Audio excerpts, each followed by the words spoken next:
Once upon a time, in a bustling city named Credittown, there existed a charming man with an uncanny ability to borrow. His name was Victor Mallows, a well-dressed aficionado who could charm the birds out of trees while holding a not-quite-empty cocktail glass in his hand.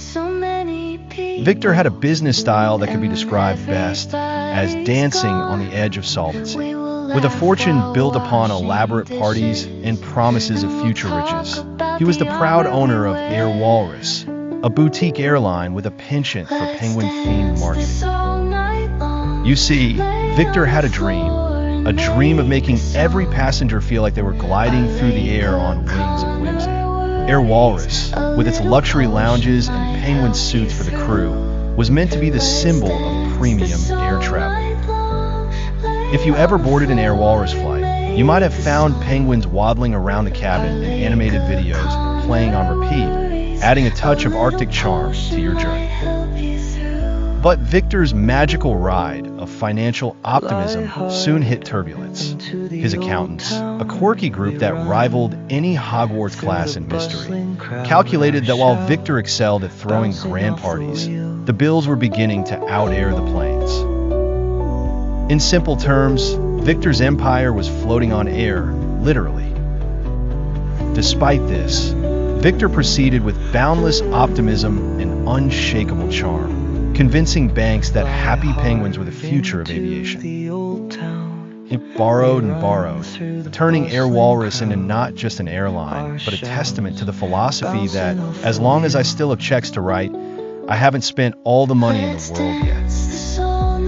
However, the authorities of Credittown, who previously enjoyed Victor's lively soirees and free flights for anyone in a tux policy, began to frown upon his fiscal frivolities. It was rumored that in some dimly lit conference room, an accountant fainted upon seeing the ledger. Victor, realizing that his time on this precarious financial trapeze was dwindling, decided to make one last grand gesture.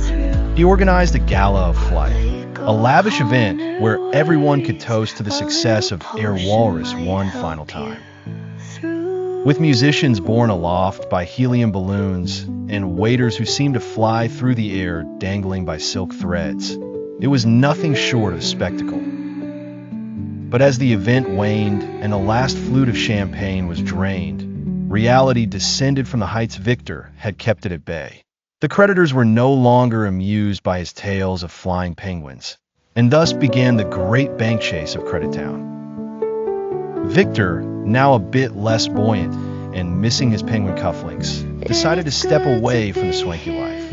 He embarked on a new journey, a quiet reflection, far away from the bustling city, where penguins only adorned the Antarctican shores and dreams of flight returned solely to the skies.